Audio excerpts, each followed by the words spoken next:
and the lot of debate on which is the right age to take to start taking care of the heart.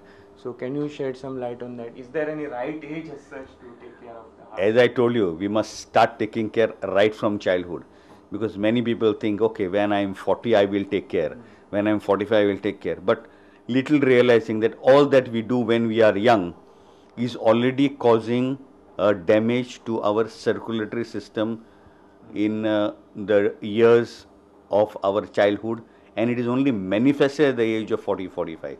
And that's why these days, in the earlier days it used to be 45-50 that people used to come with heart problems, strokes, but now you find people coming in at 35-40 with a heart problem, with a stroke. And that's precisely because we have lost control over our natural foods. We eat junk foods, we eat foods with high fat content, with high carbohydrate content. We do not have enough fiber in our diet, and besides that we don't have enough activity when we are in a growing age. Many times parents say, "Are baba, खाऊन दिता का, मातसो मोठो जावपाक जाय." And if they see a child slightly thin, they say, "Are, काय खायना रे तो? हाँ, साऊदीन बरो ना?" They have a particular meaning of saying that if a child is nice, fat and plump means he is healthy. If he is little thinly built, he is not healthy. On the contrary, thin people tend to many a times have a much healthier life than those who are plump, and those who are plump and fatty tend to go on to develop early diabetes, hypertension, and even heart problems. So it is not that we should make our children keep on eating and stuffing them up and say that we have a teddy bear. No, we should have healthy children. They should eat the normal good foods, and they should exercise regularly. That's very important right from a tender age. That will keep them healthy. We say sports are demanding on heart, but one of the best care of heart, as you said, is taking to sports activity. So basically, can you underline to our viewers how much sports activity they can take part regardless of age, as old people also, what all sports activity they can involve themselves in?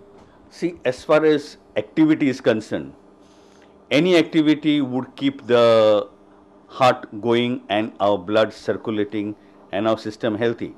Just for an example of a day-to-day life, if you go still today to our villages and see our local Kunbis and Gaudis, the local communities, they still walk for kilometers to go to their fields to work.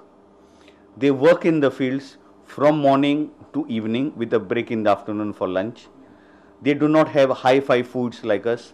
They just have the local parboiled rice, some kanji, some salt fish maybe, or some vegetables. They do not have the money and capacity most of the times to have fish and meats and things that we normally have in our affluent homes. They, even at a very old age of 70, 75, you find those women and men still digging in the fields, in the hot sun, in the rain, and they have no problem whatsoever. They do not have hypertension, they do not have diabetes, they do not get strokes. They may die of old age, they may die of some infection, they may die of a fall or an injury, but most of the times they do not have the illnesses that we who are affluent, sitting at our homes, driving our cars and sitting in the offices have. So that is the point that proves that any activity is good enough to keep your heart healthy, to keep your body healthy. So most important is we should shed our tendency to use a two-wheeler or four-wheeler that we use for short distances. The best way, many people say we have no time. Our whole day is full of work schedule and we can't keep on exercising. There's no time in the evenings for us to exercise. Then get up a little early in the morning, half an hour to 45 minutes, and go at least for a brisk walk. That is the best thing that can happen. The best exercise other than walking is swimming, because swimming puts no pressure on your knees, on your legs. It is seen that many people who are maybe little on the heftier side, or those who walk very long distances, they tend to get osteoarthritis of their knee joints. There is a wear and tear of their knees. And for that reason, exercise like swimming is very good because it puts no pressure on your knees, no pressure on your legs. So a brisk walk, a slight jog, swim in the morning or in the evening. These are some things that are very small things that we can do and can help us in a great way to keep our body healthy. Even match of football where middle-aged people play a match, it's very common in villages. If we can have the time to go and play football, because football is a all-round game. If you can play a game like football, there is nothing like it. There are some fatalities in football even in advanced European countries. So that lays a lot of focus on the education or kind of knowledge of the paramedics present at the stadium, because the first aid provided at then and there, it's said to be a very important important treatment. So please put some light on this. How are we equipped to tackle heart ailments at a match situation? Yeah, what you said is very important. Of late, there have been a lot of fatalities and near fatalities, especially on football fields. Even on athletic grounds, there have been a fatality. But for that, very important is there are two aspects. One is the prevention, other is the curative. The prevention is where you train the athletes, you train the coaches how to prevent sports injuries, how to see that your player is fit by doing a regular physical examination. For example, recently, about a year back, when I was doing the physical examination of a particular I-League club, which I normally regularly do, I come across a youngster whose electrocardiogram was not good enough. And on further evaluation, we found that he had a what we call as an accessory pathway, which we sent him to a higher center and got it burnt out, and today he is back to a normal heart. Now, if that person was not detected by a physical examination, by an ECG examination, he would have gone on to play on the field, and one day he would have collapsed on the field. So these are some treatable causes that can be corrected. So a physical examination is very important, and a good detailed physical examination, like you see in most of the foreign clubs also, they will not sign a player unless and until his medical examination is done. Yeah. So that medical fitness, and despite that, you find that some fatalities do tend to occur. Because then again, player habits, substance abuse, smoking, drugs, drinking, this sometimes does go on among players. It does happen when they reach a certain level also, partying and going out of the discipline that they are told to maintain. But then on the ground, we should always have these facilities, a well-equipped medical center that can provide, or an ambulance that can provide coverage to any injury, any fatality or near fatality that occurs. But what is most important, as you said, is a paramedic who should be present at the field, around the field, who can rush onto the field and resuscitate the person. Like we have seen recently how it has happened. There have been people who have just almost dropped dead and who have been revived. Our Bolton player who was revived, and after almost 58 minutes to 1 hour, his heart came back and he has come back to his normal life. So this training of paramedics, and the best paramedic could be the coach of the team or the physio of the team, because he is with the team.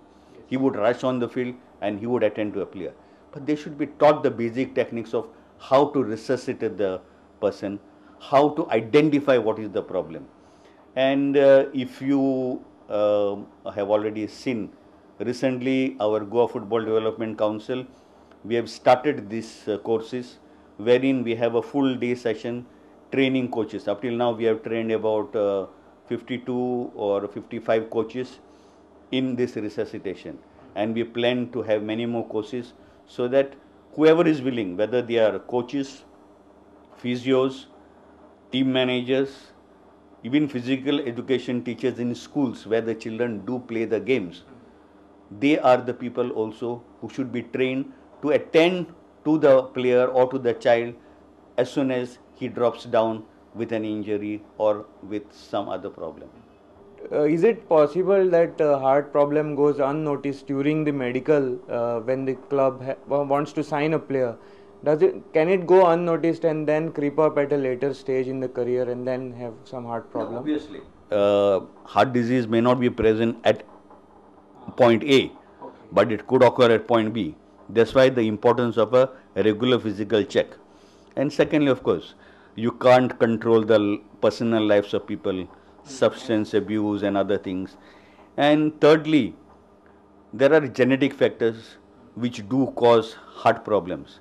Heart problems are not only because of high blood fats, high blood sugar, high blood pressure or substance abuse.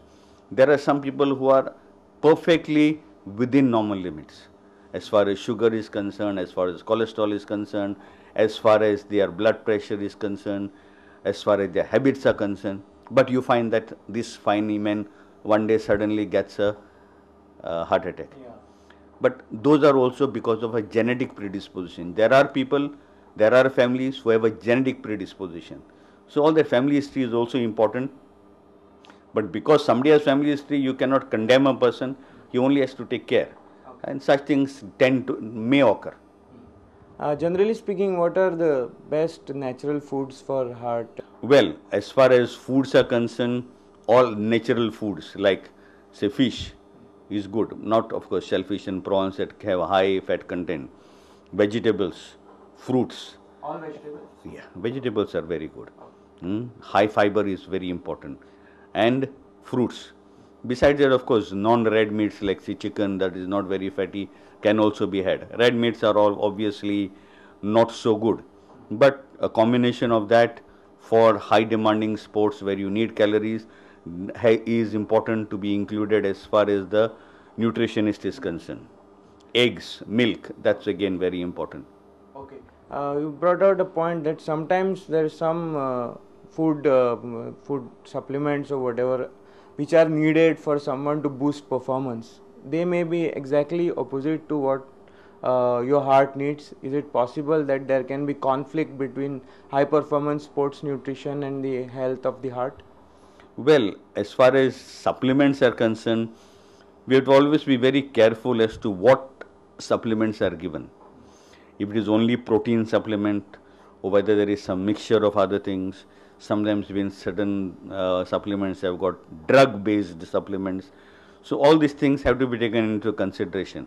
But natural foods are the best, and in no way, as far as growing children are concerned, young athletes are concerned in growing age, they should be given supplements. For them, it should be natural foods, and only natural foods. Dr. Rufino, thank you very much for sharing your knowledge with us, and thanks for being on the program. Most welcome, and always there to give you a healthy heart and healthy heart news to everybody. Thank you. Clear message from Dr. Rufino Monteiro. Involve yourself in some sort of physical activity and go for natural food and drinks and keep your heart very healthy. That's it in this program. We'll be back next week. Keep watching Prudent Media.